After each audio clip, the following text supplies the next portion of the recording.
달보들의 말모이와 함께하는 크리스마스 이야기. 오 헨리의 크리스마스 선물.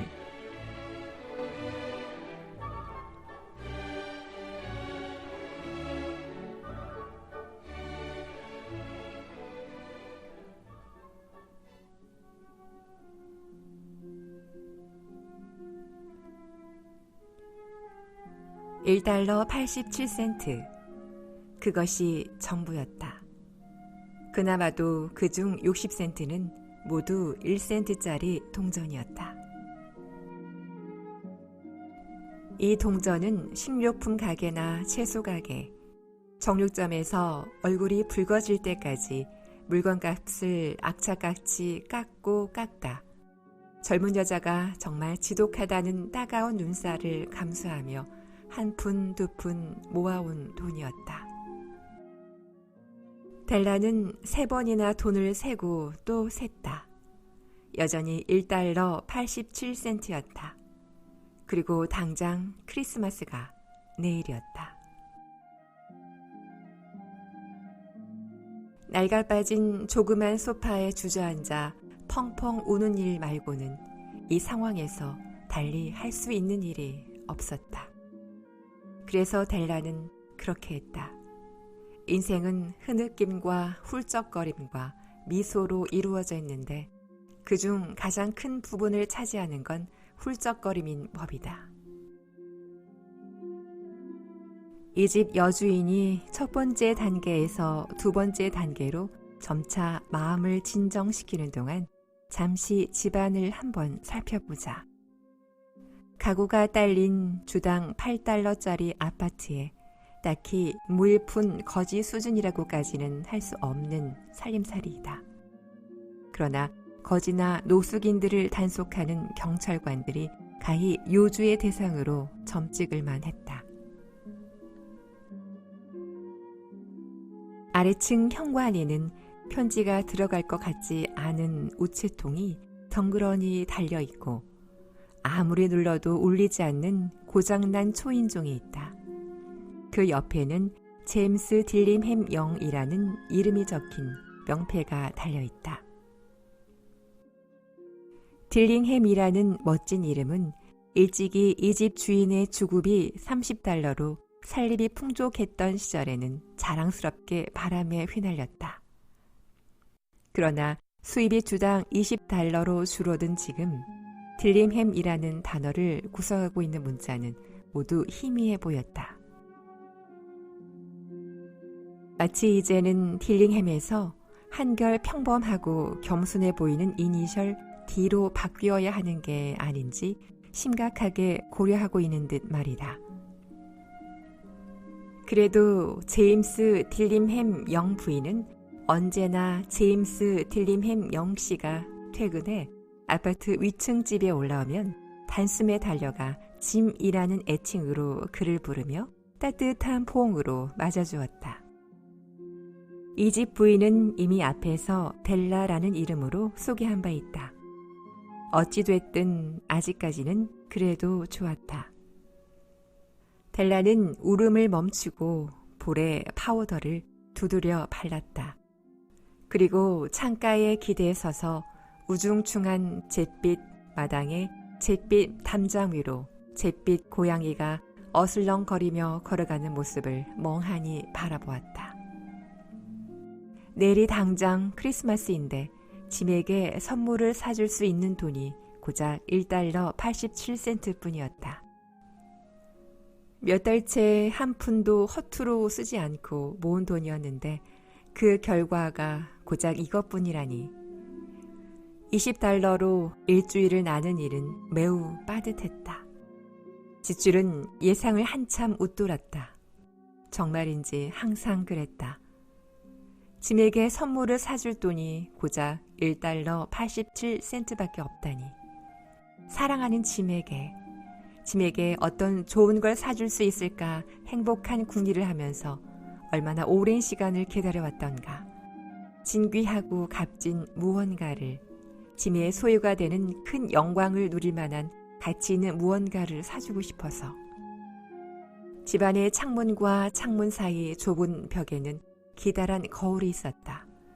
어쩌면 여러분은 집세 8달러짜리 아파트에 달려있는 전신 거울을 본 적이 있을 것이다. 아주 마르고 민첩한 사람만이 그 가느다랗고 세로줄 무늬 같은 거울에 재빨리 자기 모습을 얼추 비춰볼 수 있다. 다행히 가녀린 몸매의 델라는 그 방법을 제대로 터득하고 있었다. 창가에 앉아있던 델라는 돌연 일어나 거울 앞으로 가서 섰다. 눈빛은 살아서 반짝였지만 20초도 안 되는 얼굴은 핏기를 잃고 청백해졌다. 델라는 재빠른 손놀림으로 긴 머리를 풀어내리고 거울 속에 자기 모습을 바라보았다. 제임스 딜림햄 부부에게는 두 사람 모두 매우 자랑스럽게 여기는 소유물이 두 가지 있었다. 하나는 할아버지 때부터 대대로 내려온 짐의 금시계였다. 다른 하나는 델라의 머리카락이었다. 혹시라도 시바의 여왕이 옆집에 살았다면 델라가 잠시 창문을 열어 머리를 내밀고 말리는 것만으로도 여왕의 미모와 찬란한 보석을 모두 무색하게 만들 수 있을 터였다. 또한 솔로몬 왕이 지하에 모든 값진 보물을 쌓아놓고서 그 건물의 관리인 노릇을 했다면 짐이 지나가면서 그 시계를 꺼내는 것을 보고 부러움에 못 이겨 자신도 모르게 수염을 쥐어뜯었을 것이다. 그처럼 아름다운 델라의 머리카락이 광채를 바라며 마치 갈색 물결이 넘실대듯 찰랑거리면서 흘러내렸다. 머리카락의 길이는 무릎 밑까지 올 정도로 그것만으로도 거의 옷을 걸친 것처럼 풍성했다. 델라는 초조한 듯 빠른 몸짓으로 머리를 다시 묶어 감아 올렸다. 그러고는 잠시 비틀거리다가 바로 섰다. 낡아서 해진 붉은 카펫 위로 눈물 한두 방울이 뚝뚝 떨어졌다. 델라는 낡은 갈색 재킷을 걸치고 낡은 갈색 모자를 찾아 썼다. 여전히 두 눈에 반짝이는 빛을 담고서 치마를 펄럭이며 문을 열고 계단을 내려가 거리로 나섰다. 델라의 걸음이 멈춘 곳에는 마담 소프로니 상점, 모든 미용 제품 취급이라는 간판이 걸려 있었다. 단숨에 층계를 뛰어 올라간 델라는 숨을 고르고 마음을 진정시켰다. 가게 주인은 소프론이라는 이름이 주는 느낌과는 도무지 어울리지 않게 몸집이 컸고 피부는 지나치게 하얀 편에 인상은 쌀쌀맞았다. 제 머리를 사지 않으시겠어요? 델라가 물었다. 머리카락을 사기는 합니다만 우선 모자를 벗어봐요. 어디 한번 봅시다. 마담이 답했다. 갈색 물결이 넘실거리며 아래로 흘러내렸다. 20달러를 드리지요. 마담이 익숙한 솜씨로 가위를 들며 말했다. 빨리 해주세요. 델라가 말했다. 아, 그리고 그 다음 2시간은 장밋빛 날개를 달고 흘러갔다. 아니, 쓸데없는 비유는 잠시 접어두도록 하자. 델라는 짐의 선물을 찾아 신의 상점이란 상점은 다 뒤지고 다녔다. 그리고 마침내 마땅한 선물을 발견했다. 정말이지 다른 누구도 아닌 오로지 짐을 위해서 만들어진 물건 같았다. 다른 상점도 모두 샅샅이 뒤졌지만 그 어디에서도 그만한 물건은 보지 못했다. 그것은 백금으로 만든 시계줄로 디자인이 단순하면서도 고상했다. 진정으로 좋은 물건은 요란한 장식 따위로 멋을 내지 않아도 품질만으로 빛이 나는 법이다. 그리고 그 시계줄은 짐의 시계에 달아도 손색이 없을 만큼 가치가 있어 보였다. 그 시계줄을 보자마자 델라는 그것이 짐의 것이 될 운명이라는 걸 알았다. 딱 짐과 같은 물건이었다. 수수하고 값진 것, 바로 시계와 짐 둘 모두에게 들어맞는 표현이었다. 델라는 21달러를 내고 그 시계줄을 샀다. 그리고 나머지 87센트를 가지고 서둘러 집으로 돌아왔다. 이제 그 시계줄만 달면 짐은 옆에 누가 있다 해도 당당하게 시계를 꺼내볼 수 있을 터였다. 지금까지는 시계가 아무리 훌륭해도 시계줄 대신 낡은 가죽끈을 달아놓은 탓에 가끔씩만 남몰래 시계를 꺼내보곤 했던 것이다. 집에 돌아오자 조금 전까지는 마냥 황홀하기만 했던 델라의 기분이 조금씩 분별과 이성을 찾기 시작했다. 델라는 머리 인두기를 꺼내서 불에 달구고 사랑에 더해진 관대함과 아량의 결과로 깡총해진 머리를 정리하기 시작했다. 혹시 여러분이 모를까 해서 하는 이야기지만 이는 힘과 기술이 엄청나게 소요되는 거대한 공사나 다름없는 일이다. 델라의 머리가 곧이어 말썽꾸러기 남학생같이 짧고 자잘한 곱슬머리로 탈바꿈하는 데는 40분이 채 걸리지 않았다. 델라는 한참 동안 수심이 가득 찬 눈으로 거울에 비친 자신의 모습을 찬찬히 바라보았다. 짐이 보자마자 날 죽이지 않고 다시 한번 바라봐 준다면. 델라가 혼잣말을 중얼거렸다. 아마도 내 이런 모습을 보고 코니 아일랜드의 합창단 소녀 같다고 말하겠지. 그렇지만 나도 어쩔 수 없었잖아. 1달러 87센트를 가지고 내가 뭘 할 수 있었겠어? 저녁 7시가 되었다. 커피가 보글보글 끓고 가스레인지 위에 후라이팬은 고기 요리를 위해 뜨겁게 달구어졌다. 짐은 절대 늦는 법이 없었다. 델라는 시계줄을 잘 접어 손에 꼭 쥐고 짐이 늘 들어오는 현관문 옆 구석에 탁자 의자에가 앉았다.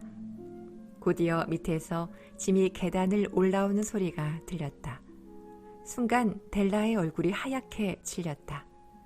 델라는 늘 별것 아니어도 무슨 일만 생기면 속으로 기도하는 습관이 있었는데 지금 이 순간에도 그렇게 속으로 나지막하게 중얼거렸다. 제발 하느님, 그이가 아직도 나를 예쁘다고 생각하게 해주세요. 문이 열리더니 짐이 들어와 문을 닫았다. 짐은 부쩍 야위어 보였고 표정도 매우 심각했다. 가엾은 친구, 고작 22살에 벌써부터 가족을 부양하는 짐을 안고 살아가 하다니. 짐은 새 외투가 필요했고 손에는 장갑도 없었다. 집안에 들어선 짐은 메추라기 냄새를 맡은 사냥개처럼 자리에 뚝 멈춰섰다. 곧 그의 눈이 델라에게 가서 멈췄고 도무지 뭐라고 읽을 수 없는 표정으로 델라를 바라봤다. 그 눈빛은 델라를 두려움에 떨게 했다. 그것은 노여움도 놀람도 꾸지람도 공포도 그 밖에 델라가 마음속으로 각오하고 있던 그 어떤 종류의 감정도 아니었다. 짐은 뭐라고 형언할 수 없는 특이한 표정을 하고 델라를 뚫어져라 쳐다봤다. 델라가 가까스로 자리에서 일어나 짐에게 다가갔다. 여보, 델라가 외쳤다. 날 그렇게 보지 말아요. 내 머리를 잘라서 팔았어요. 크리스마스인데 당신한테 선물 하나 주지 못하고 넘어갈 수는 없었거든요. 머리는 다시 자를 거예요. 당신 괜찮은 거죠? 그렇죠? 저 그럴 수밖에 없었어요. 내 머리는 엄청 빨리 자라요. 짐, 이제 메리 크리스마스라고 말해줘요. 그리고 우리 즐거운 시간을 보내면 안 되나요? 내가 당신을 위해 얼마나, 정말이지 얼마나 아름답고 멋진 선물을 준비했는지 모르죠? 머리를 잘랐다고요? 아무리 노력해도 도무지 그 명백한 상황을 받아들일 수 없다는 표정으로 짐이 물었다. 네, 잘라서 팔았어요. 그렇다 해도 당신 나를 전처럼 좋아해 줄 거죠? 머리채가 없다 해도 내가 나라는 사실에는 변함이 없잖아요. 델라가 대답했다. 머리카락이 다 없어졌단 말이에요. 짐이 멍하게 물으며 아직도 영 갈피를 못 잡겠다는 표정으로 방안을 살폈다.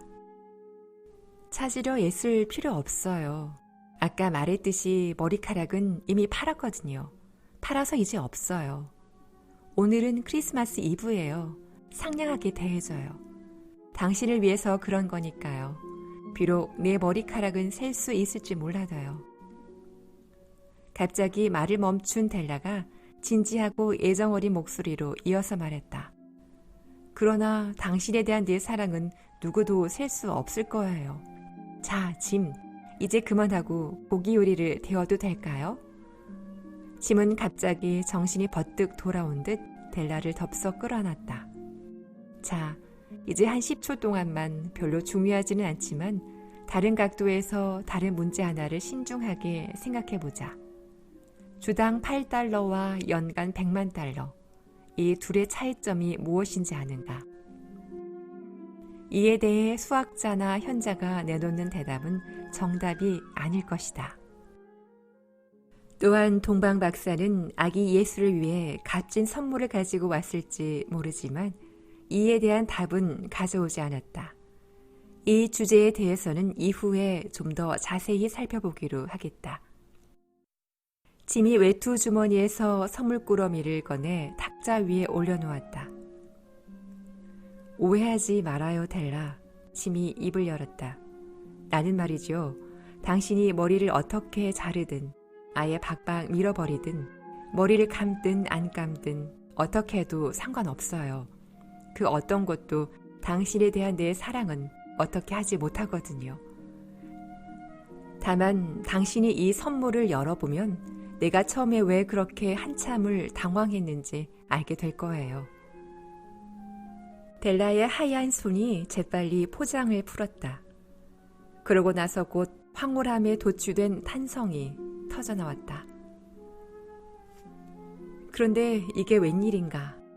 어머나, 기쁨의 탄성은 이내 갑자기 터진 눈물과 흐느끼는 울음으로 바뀌었다. 그 바람에 짐은 있는 힘을 다해 델라를 달래야 했다. 탁자 위에 놓인 건 머리빗이었다.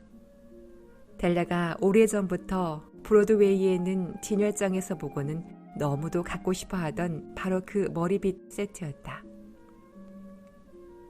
거북딱지 몸체에 모서리에는 보석이 촘촘히 박혀있는, 지금은 흔적만 남았지만 델라의 아름다운 머리에 완벽히 어울렸을 그야말로 아름다운 머리빗이었다. 그게 매우 값비싼 물건이라는 걸 델라는 잘 알고 있었다. 그래서 실제로 가져볼 엄두조차 내지 못하고 속으로만 안타깝게 바라고 또 바랐다. 그런데 이제 그렇게 원하던 값진 머리빗이 자신의 것이 되었는데 그것이 아름답게 장식해 주어야 할 머리카락은 사라져버린 것이다. 그러나 델라는 그 선물을 가슴에 꼭 껴안았다. 그리고 한참 후에 눈물이 글썽이는 눈을 들어 짐에게 미소를 지으며 말했다. 짐, 내 머리는 무척이나 빨리 자라요. 그러더니 불에 털이 그을린 새끼 고양이처럼 자리에서 벌떡 일어나 외쳤다. 아, 맞다. 짐이 아직 자기 몫의 멋진 선물을 보지 못했던 것이다. 델라는 긴장되는 마음으로 선물을 손바닥 위에 놓고 앞으로 내밀었다. 그 선물은 그녀의 절실하고 찬란한 영혼의 빛에 반사돼 더욱더 아름답게 반짝였다. 정말 멋지지 않아요? 이걸 찾느라 온 시내를 다 뒤졌어요. 당신 이제는 하루에 시계를 한 100번은 봐야 해요. 알겠죠? 시계 좀 이리 줘보세요. 줄에 채운 모습이 어떤지 보고 싶어요. 그러나 짐은 시계를 꺼내주는 대신 소파에 털썩 주저앉아 양손으로 뒤통수를 받치고 미소를 지었다. 델라, 당분간 우리 크리스마스 선물은 그냥 잘 보관해 두기로 해요. 지금 당장 쓰기에는 우리 둘 다에게 너무 좋은 물건들인 것 같으니까요. 당신의 머리빗을 살 돈이 필요해서 나는 시계를 팔았거든요. 자, 이제 그만 요리를 데우는 게 어때요? 여러분도 알다시피 동방 박사들은 구유에 누운 아기 예수에게 선물을 가져다 준 정말로 현명한 이들이었다. 그들이 바로 크리스마스 선물을 주는 관습을 만들었다. 현명한 이들이었기에 그들의 선물도 틀림없이 현명한 것일 수밖에 없었다. 또한 그들에게는 혹시라도 선물이 겹치는 경우에 즉시 다른 것으로 바꿀 수 있는 특권도 있었으리라. 나는 이 자리를 빌려 서로를 위해 자신의 가장 값진 보물을 어리석게 희생시킨 바보 같은 두 사람의 특별할 것 없는 이야기를 소개했다. 그러나 오늘날의 현명한 이들에게 마지막으로 이 말을 하려고 한다. 선물을 주는 모든 사람들 중에서 이 둘은 가장 현명한 사람들이었다. 선물을 주고 받는 모든 이들 중 이들만큼 현명한 사람은 없었다. 어느 곳을 둘러보아도 이들만큼 현명한 사람은 없다. 이들이야말로 바로 동방박사들이다.